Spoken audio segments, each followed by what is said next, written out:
경남 학생 인권 조례안을 둘러싼 찬반 논란이 뜨겁습니다.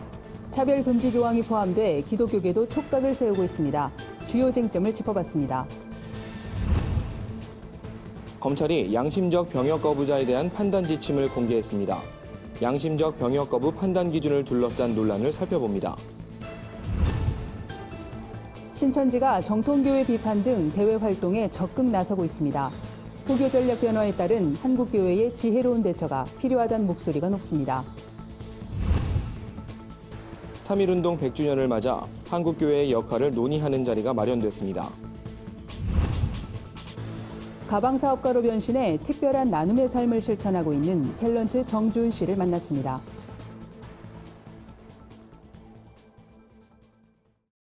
여러분 안녕하십니까? 구티비 위클리 뉴스입니다.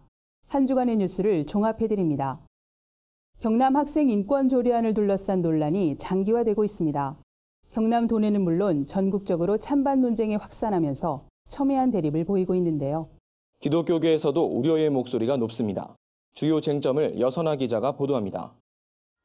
학생 인권 조례란 학교에서 학생의 인권을 보호해주고 존중될 수 있도록 지방자치단체법인 조례로 정해놓은 것을 말합니다. 학생의 인권을 보호하기 위한 조례가 왜 문제가 되는 걸까? 먼저 조례안을 반대하는 측에선 교권이 침해받는다고 주장합니다. 경남 학생 인권 조례안 제6조엔 학생은 신체적 자유를 가지며 체벌은 허용되지 아니한다란 조항에 의거해 체벌뿐만 아니라 반성문도 강요할 수 없게 된다는 겁니다. 또 10조 2항에 소지품 검사를 해선 안 된다는 조항은 학생들이 자유롭게 담배나 술, 화장품을 소지하고 다닐 수 있는 방패가 돼준다고 말합니다. 교육 포기 조례안으로 보고 있고요. 이제 더 이상 학교에서 이제 선생님이라는 단어를 못 쓰게 한다잖아요. 선생님 이름을 부르게 한다 그러거든요. 누구누구 씨 이렇게. 선생님과 학생이 평등한 조건에서 수업을 받게 하겠다. 또 경남 학생 인권 조례안 16조 1항과 2항, 25조 6항, 30조 1항의 성과 관련된 조항은 성적 타락과 성범죄를 조장하게 만든다고 말합니다. 양성평등이 기본이 아니라 성평등을 기본으로 하고 있습니다. 가장 우려를 표하는 게 남자라고 생각하는 여자아이와 여자라고 생각하는 남자아이가 같은 탈의실을 써야 하고 같은 화장실을 써야 한다면 이건 심각한 사태가 벌어질 수가 있죠. 기독교계에선 경남 학생 인권 조례안은 하나님의 질서를 거스르는 행위라며 강하게 반대하고 있습니다. 그러나 경남의 일부 교회에선 조례안에 동성애를 조장하는 내용이 없다며 동성애를 비롯한 성소수자의 성적 지향을 인정한다고 밝혔습니다. 반면 찬성 측은 교권 문제에 대해선 평등해야 한다고 주장합니다. 그 교권이 굳이 그 단어가 바뀐다고 해서 그 선생님에 대한 교권이 무너진다고 생각하지 않거든요. 나는 선생님, 너는 학생, 나는 내 교권을 가지고 있으니까 넌 나한테 복종해야 돼. 이건 아니잖아요. 그 단어를 호칭을 바꾼다고 해서 우리가 그 사람에 대한 뭐 인격적인 거나 그분의 뭐 인성이나 뭐 그분의 존경심이나 그런 게 없어지는 게 아니잖아요. 또 성에 대해선 자유롭게 선택할 수 있게 해줘야 성범죄가 줄어든다고 말했습니다. 여자아이들이나 남자아이들이나 자기가 성관계할 수 있는 그 권리를 가지고 더 편안하게 하는 게 오히려 더 성폭력 예방이 되지 않을까 싶어요. 좋아하는 아이들끼리 성교육이 잘 되어서 그런 걸 한다면 오히려 성폭력 예방에 도움이 되지 않을까. 이제는 그것을 오픈해야 될 때가 아닌가 그렇게 생각합니다. 찬반 논란이 가중되는 가운데 경남도 교육청은 이달에 제출하려던 조례안을 3월 이후로 도의회에 넘기겠다고 밝혔습니다. 구티비 뉴스 여선아입니다. 대검찰청은 지난달 양심적 병역 거부를 판단하기 위한 10가지 지침을 전국의 검찰청에 내려보냈습니다. 구체적인 항목을 보면 병역 거부자의 성장 과정과 신앙기간, 종교 교리 등이 포함되어 있는데요. 총을 쏘며 사람을 살해하는 1인칭 슈팅 게임에 가입되어 있는지 여부도 확인하겠다는 항목이 있어 눈길을 끕니다. 양심적 병역 거부의 진정성, 여러분은 어떻게 보십니까? 오현근 기자의 보도입니다. 지난해 11월 대법원 전원합의체가 종교적 신념에 따라 군대 입영을 거부하는 건 정당한 병역 거부 사유에 해당한다며 형사처벌을 할 수 없다는 결론을 내렸습니다. 이를 두고 지금까지도 찬반 논란이 계속되는 가운데 최근 대검찰청이 종교적 병역 거부 판단 지침을 전국 각 검찰청에 하달한 것으로 알려졌습니다. 대법원은 판결 당시 무분별한 병역 거부가 이루어지지 않도록 판단 기준을 제시했습니다. 기준은 신념이 깊고 확고하며 진실해야 한다는 겁니다. 때문에 검찰은 10개 항목의 지침을 세워 병역 거부자가 특정 종교 신도가 맞는지, 평소 종교 활동을 열심히 수행했는지 등을 확인하겠다는 방침입니다. 10가지 항목엔 병역 거부자의 가정 환경과 성장 과정, 신앙기간, 종교의 교리에 대한 내용 등이 포함되어 있습니다. 항목 가운데 눈길을 끄는 부분이 있습니다. 병역 거부자가 총을 쏘며 사람을 살해하는 1인칭 슈팅 게임에 가입돼 있는지를 확인하겠다는 점입니다. 검찰은 병역 거부자가 집총 거부란 종교적 신념에 따라 군대 입영을 거부하는 만큼 해당 게임을 한 경험이 증명되면 간접적으로 병역 거부자 주장의 신빙성에 의문을 제기할 수 있다고 보고 있습니다. 검찰 관계자는 대법원 판결에 따라 양심적 병역 거부자 주장에 문제 제기할 근거를 제시할 필요가 있다며 집총 거부의 교리와 맞지 않는 해당 게임 경험 여부를 확인하고 있다고 설명했습니다. 반면 논란의 소지도 있습니다. 집총 거부를 단순하게 볼 수도 있는데요. 이게 사실 종교 교리 때문에 병역 거부를 하시는 분들만 있는 건 아니고요. 게임 자체가 타인에게 영향을 주지 않는 개인의 어떤 사생활의 영역이고 취미 활동인데 그것을 일괄적으로 기준으로 삼겠다는 건 적절하지 않다고 생각하고 있습니다. 전문가들 사이에서도 의견이 분분한 만큼 검찰의 판단 지침 논란에 따른 진통은 계속될 것으로 보입니다. 구티비 뉴스 오현근입니다. 한국교회 주요 교단이 이단으로 규정한 신천지가 최근 들어 대외 홍보에 적극적인 모습을 보이고 있습니다. 신자들의 이탈을 막기 위해 결집력을 강화하려는 전략이란 주장도 나오는데요. 자세한 내용 홍희연 앵커가 취재했습니다. 대학 동아리 활동이나 위장 설문조사, 정통교회 잠입 등 비교적 어두운 전략으로 포교 활동을 했던 신천지가 최근 들어 그 모습을 외부에 드러내고 있습니다. 정통 교계 단체를 대대적으로 비판하는가 하면 이만희 교주를 총회장으로 불러달란 1인 피켓 시위를 벌이기도 합니다.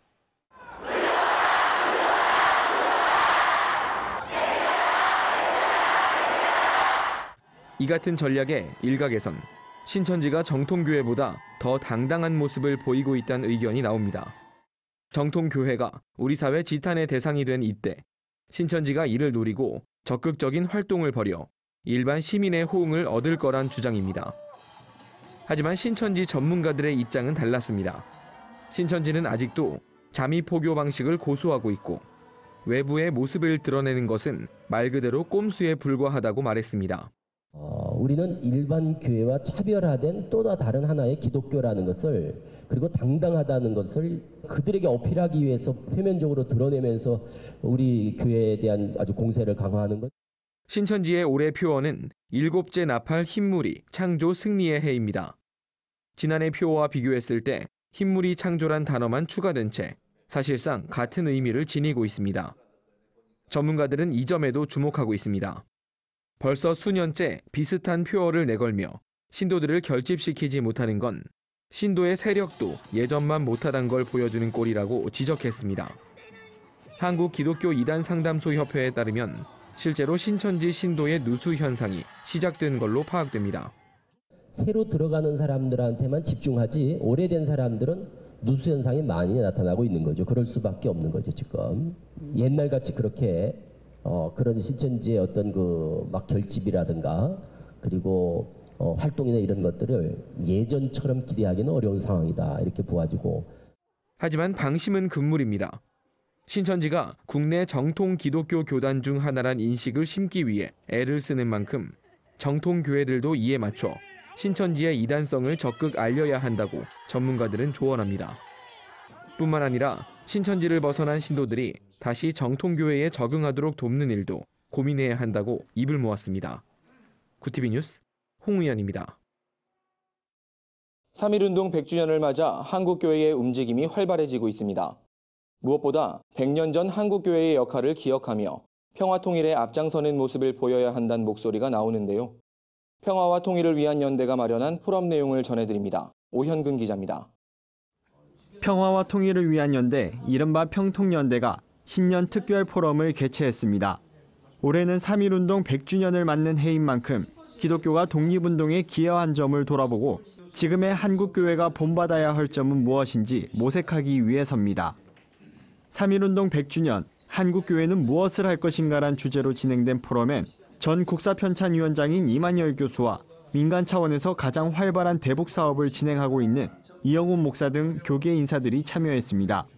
역사학자의 관점에서 3.1운동의 의미를 조명한 이만열 교수는 독립운동이 일어났던 당시엔 기독교인이 국민 전체의 1.5%에 불과했지만 참여는 20% 이상이었다며, 하지만 오늘날의 한국교회는 그런 정신을 계승하려는 노력도 사회에 대한 영향력도 없다고 꼬집었습니다. 참여한 16명의 기독교 대표들, 이분들의 정기를 한번 내야 되겠다. 대표를 낸 교회들이 지금 있으니까 교회들의 협조를 구해보면은 한 교회를 제외하고는 만나자는 소리조차도 하지 않았습니다. 이게 한국교회 현실입니다. 이 교수의 기조 강연에 이어 패널들의 토의도 진행됐습니다. 한국교회의 현실이란 큰 틀 안에서 갈등과 연합, 통일 등의 내용이 폭넓게 논의됐습니다. 한국교회가 100년 전에 3.1운동이 났을 때 하나가 되어서 나라를 위해서 그들이 대한독립 만세를 외쳤던 것처럼 하나됨의 역사를 이뤄야 진정한 평화 통일의 길을 갈 수 있다고 생각합니다. 3.1운동 당시 기독교는 재정적 어려움과 이념 차이 등의 한계를 드러내기도 했지만 타종교와의 연대, 비폭력은 이 모든 한계를 이겨낼 수 있었던 힘으로 평가됩니다.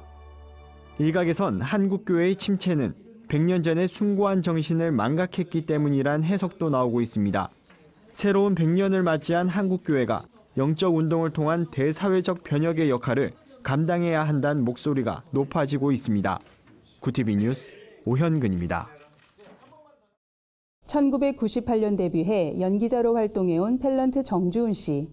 6년 전 돌연 가방사업가로 변신한 정 씨는 전 세계 고아들을 도우며 새로운 인생을 살고 있습니다. 우연찮게 시작한 사업이 특별한 소명이 된 사연, 여선아 기자가 소개합니다. 1998년 SBS 8기 공채 탤런트로 데뷔한 탤런트 정주훈 씨. 아이를 갖기 위해 연기 활동을 중단하고 휴식을 갖던 중 우연한 기회로 가방 사업을 시작하게 됐습니다. 마침 사고 싶었던 가방이 있어요. 너무 비싼 거예요. 그냥 가죽은 어떻게 사지? 또 공장은 어디 있지? 그래서 제가 그냥 인터넷으로 서치를 해서 가죽을 사서 그 공장도 서치를 해서 그냥 무작정 그걸 가지고 가서 그냥 심플한 가방이어가지고 이거 그냥 만들어 달라고 사장님께 부탁을 해서 시작이 된 거예요. 그렇게 만들어진 가방 브랜드 토브는 생각지도 못하게 큰 성장을 하게 됐고 정 씨의 사명을 이룰 수 있는 도구가 됐습니다. 평소 아이들에게 특별한 애정이 있었던 정 씨가 수익금 절반을 고아들을 돕기 위해 내놓은 겁니다. 제가 2007년도에 소망교회에서 DTS 예수전도단 제자훈련을 받았는데요. 그때 6개월 동안 제가 비전을 놓고 기도했었는데 그때 받은 비전이 고아에 대한 비전이었었어요. 고정적으로 아이들을 섬기려면 뭔가 이제 고정적으로 수입이 있어야겠다. 나중에 제가 무언가 사업을 하게 되면 그거의 수익의 50%는 고아를 섬기는 일에 사용해야겠다라는 생각을 했었거든요. 2017년 토브는 월드비전에 5천만 원을 기부하고 지난해엔 1억 원을 기부했습니다. 이 기부금으로 아프리카 스와질랜드 지역에 에이즈 고아들을 돕는 움블루지 아동돌봄센터가 지어졌습니다. 정 씨는 토브의 뜻이 히브리어로 선한, 아름다운 일이라며 이 뜻대로 토브가 앞으로도 선한 사역에 사용되는 기업이 되길 바란다고 전했습니다. 앞으로도 토브가 정말 많은 고아 아이들을 살리고 또 꿈과 희망을 전해주는 일에 동참할 수 있는 그런 기업이 되었으면 좋겠고요. 저 역시 그냥 좀 열심히 최선을 다해서 더 잘했으면 좋겠습니다. 구티비 뉴스 여선아입니다. 구티비가 발행하는 종합주간지 위클리 굿뉴스의 주요 소식을 오현근 기자가 소개해드립니다.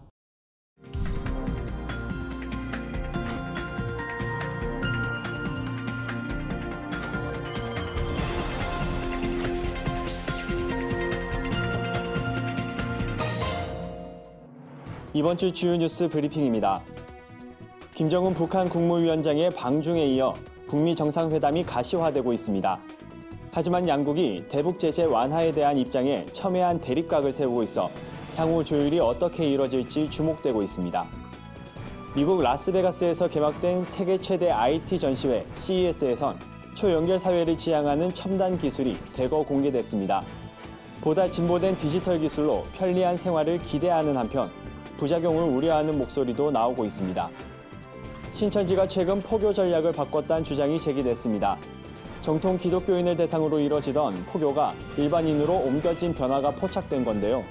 전문가들은 신천지의 결속력이 예전 같지 않다는 증거들이 속속 나타나고 있다고 입을 모으고 있습니다. 우리 주변의 선한 이웃을 만나보는 이번 주 굿뉴스. 8년째 베이비박스를 후원하고 있는 서울 동작경찰서 임정일 경감 부부의 뜻깊은 나눔을 소개합니다. 김정은 북한 국무위원장의 중국 방문 이후 북미는 제2차 정상회담에 대한 긍정적인 메시지를 내놓고 있습니다.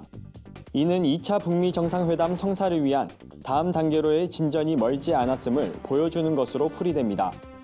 일각의 예상대로 2월 중 정상회담이 열리려면 양국의 의제 협상에서 확실한 진전이 이루어져야 하는데 미국이 주장하는 핵무기 및 핵물질의 폐기 논의와 핵신고에 대해선 현재로선 북한이 응하지 않을 것이란 관측이 우세합니다. 대북 제재를 기반한 완전한 비핵화의 한계점을 미국도 어느 정도 인식하고 있는 상황에서 김 위원장의 방중 외교에 대한 미국의 결정과 선택이 주목되고 있습니다. 전 세계 155개국 4,500개사가 참여한 세계 최대 가전 전시회인 CES가 초연결 사회를 지향하며 첨단 기술들을 선보였습니다. 디지털 기술로 사람과 사물, 온라인과 오프라인이 긴밀하게 연결된 사회를 의미하는 초연결 사회는 미래 먹거리를 보장하는 기대를 갖게 했다는 평가입니다. 하지만 일각에선 부작용을 우려하는 목소리도 있습니다. 프라이버시와 개인정보, 저작권 같은 민감한 사항도 충분히 보완돼야 한다는 지적입니다. 이번 전시회에서 각국의 대표 기업들이 공개한 TV와 로봇, 자율주행 기술은 참가자들의 감탄을 자아냈습니다. 우리 주변의 선한 이웃과 가슴 따뜻한 현장을 소개하는 이번 주 굿뉴스입니다. 오늘의 주인공은 8년째 베이비박스를 후원하고 있는 임정일 경감 부부입니다. 서울 관악구 주사랑 공동체교회 담벼락에 구멍을 뚫어 만든 베이비박스는 버려지는 아이들을 살리기 위해 만들어진 공간인데요. 임정일 경감 부부는 어린이날과 명절, 연말이 되면 생활필수품과 후원금을 들고 이곳을 찾고 있습니다. 물질적으로 풍요로워진 시대지만 이웃을 돕는 건 점점 어려워지고 있는 요즘인데요.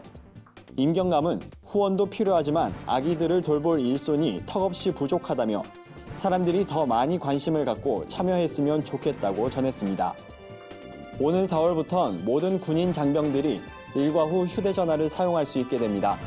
국방부 당국자는 3개월 정도 시범 운영 후 전면 시행 여부를 확정할 것이라고 밝혔습니다. 이를 두고 군인권센터는 병사 인권 개선에 개가를 올린 것이라고 말했는데요. 앞으로 군장병들의 병역 문화에 상당한 변화가 예상됩니다. 지금까지 위클리 뉴스 브리핑이었습니다. 예장통합 서울 동남노회 문제를 몰고 온 명성교회 세습 사태가 장기전 양상을 보이고 있습니다. 기독출판사 추천 올해의 도서들을 소개합니다.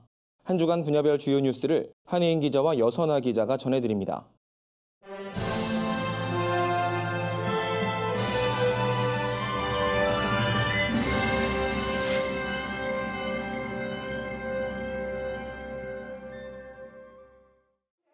명성교회 사태가 장기화되고 있는 가운데 서울 동남노회 수습정권위원회가 양측 대표들과 간담회를 가졌습니다. 하지만 서로 간 입장차는 좁혀지지 못했습니다. 비공개로 진행된 이날 간담회에는 비대위 측에서 김수원 목사 등 3명, 명성교회 측에서 직전 노회장 고대근 목사와 명성교회 장로 등 3명이 참석했습니다. 명성교회 측은 김수원 목사가 신임 노회장으로 당선되는 과정에서 절차상 문제가 있었다며 구 임원들의 자격을 인정해달라고 한 것으로 알려졌습니다. 반면 비대위원장 김수원 목사는 서울 동남노회 파행은 단순한 임원 선출 절차 문제가 아닌 명성교회 사태로 인한 것이라며 교단과 한국교회 전체의 문제임을 고려해 좋은 중재안이 나오길 기대한다고 밝혔습니다. 같은 날 오후 총회재판국에서는 지난 10월 정기노회에서 신임 노회장으로 추대된 김수원 목사 선거 무효 소송과 관련 양측 의견을 듣는 자리도 마련됐습니다. 이에 따라 당초 다뤄질 것으로 예상됐던 명성교회 김하나 목사 청빙 건에 대한 재심은 연기됐습니다. 세계에서 기독교를 가장 많이 박해하는 국가로 북한이 18년 연속 1위를 차지했습니다. 오픈도어 선교회가 발표한 보고서에 따르면 북한은 지난 2002년부터 18년 연속 세계에서 기독교를 가장 많이 박해하는 국가로 선정됐습니다.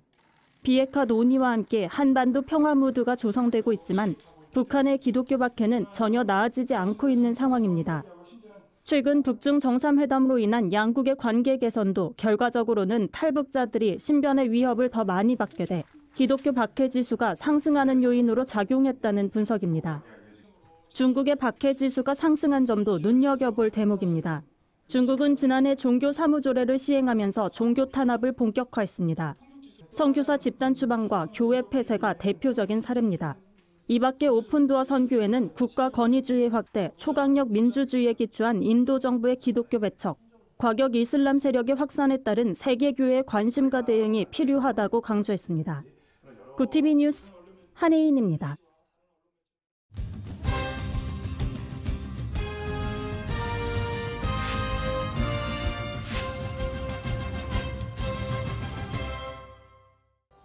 새해 들어 독서 계획 세우신 분들 많을 텐데요. 기독출판사 에디터가 추천한 올해 꼭 읽어야 할 책을 소개해드립니다. 먼저 초대교회사 다시 읽기는 초대교회의 역사를 통해 기독교가 확산된 이유를 집중 조명합니다. 무너져버린 한국교회의 본질적인 문제를 고민하게 합니다. 주일학교 교사들에게 지침서가 될 만한 책도 있습니다. 나는 하나님 나라의 교사입니다에서 저자는 교사의 롤모델로 예수님을 제시하며 그분의 영성을 가질 때 진정한 교사가 될 수 있다고 말합니다. 마지막 책은 미국을 넘어 한국에서도 존경받는 팀 켈러 목사의 답이 되는 기독교입니다. 신이 없다고 말하는 무신론자들의 주장을 탁월한 논리로 풀어내 비기독교인에게 선물해도 좋을 책으로 꼽힙니다. 최근 한국선교연구원의 조사에 따르면 선교사 후원이 크게 위축되고 있는 것으로 나타났습니다. 한국선교연구원이 선교사의 재정 현황을 조사한 결과 선교사들의 37.9%는 지난 3년간 선교비가 감소한 것으로 나타났습니다. 반면 선교비가 증가한 선교사는 전체 34.9%인 것으로 조사됐습니다. 선교단체의 재정 현황은 더 어려운 상황입니다. 150여 개 단체 중 지난 5년간 전체 지출이 증가한 곳은 29.7%에 불과했습니다. 나머지 43.5%는 지출이 감소했고 27%는 변동이 없었습니다. 지난 3년간 선교비가 20% 이상 감소했다고 답한 선교사들도 14%를 차지했습니다. 하지만 선교사 10명 중 7명은 재정적 어려움에도 사역 중단을 고려하진 않는다고 답했습니다. 열악한 환경 속에서도 복음 전파를 위해 고군분투하는 선교사들에 대한 한국교회의 도움이 절실해 보입니다. 구티비 뉴스 여선아입니다. 구티비 글로벌 선교방송단 교회 기자들이 취재한 전국교회 소식 전해드립니다. 예장합동 광주전남협의회가 신년 감사 예배를 드리고 새해 사역을 시작했습니다. 광주 광신대학교에서 열린 이날 예배엔 맹현원 목사와 윤중관 목사 등 협의회 관계자들이 자리했습니다. 설교를 전한 맹현원 목사는 온 힘을 다해 기도하는 교회가 돼야 한다며 무릎으로 하나님과 가까워지는 한 해가 되길 바란다고 권면했습니다. 광주광역시 기관단체장 초청 신년 감사 예배 및 할애회가 열렸습니다. 이날 예배엔 광주광역시 기독교 교단협의회, 광주 성시화운동본부 등 여러 단체들이 참여했습니다. 참석한 목회자들은 올해 광주 지역에서 열리는 세계 수영대회가 잘 진행되도록 교회가 앞장서 나가겠다며 이를 위해 헌신하는 기관 단체들이 되도록 노력할 것을 다짐했습니다.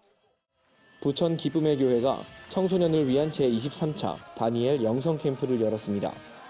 250여 명의 청소년이 참여한 이번 캠프에선 찬양과 말씀, 기도로 성령을 체험하는 시간이 진행됐습니다.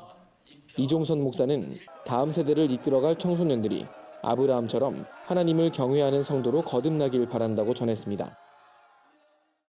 한 주간 해외 주요 뉴스를 윤인경 기자가 정리해드립니다. 해외 주요 뉴스입니다. 박해를 피해 인도에 머무는 이슬람계 소수민족 로힝야족이 최근 주변국들로 다시 피난길을 떠나고 있습니다. 인도 정부가 지난해에 이어 올해에도 불법 체류자 단속에 적발된 로힝야족을 미얀마로 강제 추방하기 때문인데요. 현지 언론은 이달 초부터 인도에서 국경을 넘어 방글라데시로 오는 로힝야족 난민 수가 급증했다고 밝혔습니다. 국제사회와 인권단체는 미얀마로 송환된 로힝야족이 심각한 인권 침해에 시달릴 것이라고 지적했습니다. 서양 국가들이 반난민 정책을 강화하는 가운데 에티오피아가 난민들이 일할 수 있도록 허용하는 법안을 전격 통과시켜 눈길을 끕니다. 아프리카에서 두 번째로 많은 난민을 수용하고 있는 에티오피아는 난민의 자립도를 높이고 국가 부담을 줄이기 위해 이 같은 법을 제정했습니다. 새 난민법에 따라 약 100만 명의 난민들이 수용소를 나와 학교를 다니고 일할 수 있게 됐습니다. 유엔 난민기구 대변인은 교육과 근로권은 난민과 지역사회 모두의 이익이 될 수 있다며 새 난민법은 옳은 일일 뿐만 아니라 현명한 일이라고 강조했습니다. 일본 국민 10명 중 8명이 동성결혼 합법화에 찬성하는 것으로 나타났습니다. 일본 광고회사 댄스가 지난해 전국 20세 이상 남녀 6만 명을 상대로 한 인터넷 조사에서 나온 결과인데요. 성별로 보면 찬성한다는 응답자가 여성은 87.9%, 남성은 69.2%로 여성이 동성결혼에 더 긍정적인 반응을 보였습니다. 연령별론 20대가 87.3%, 30대 81.3%, 50대 72.5%로 젊은 층의 동성결혼 찬성률이 높았습니다. 전통적인 가톨릭 국가로 알려진 스페인에서 복음주의 교회가 성장하고 있다는 소식입니다. 영국 크리스천 투데이는 스페인에 4,000개가 넘는 복음주의 교회가 있는 것으로 파악됐다고 보도했습니다. 스페인은 전통적 로마 가톨릭 국가지만 최근엔 매달 10여 개의 복음주의 교회가 문을 열며 성장을 계속하고 있습니다. 해당 매체는 하지만 2만 3천여 개의 가톨릭 교회 교세에 비하면 복음주의 교회는 여전히 왜소한 수준이라고 전했습니다. 구티비 뉴스 윤인경입니다. 이상으로 뉴스를 마칩니다. 구티비 위클리 뉴스는 인터넷 신문 데일리 굿뉴스를 통해서도 보실 수 있습니다. 시청해주신 여러분 고맙습니다.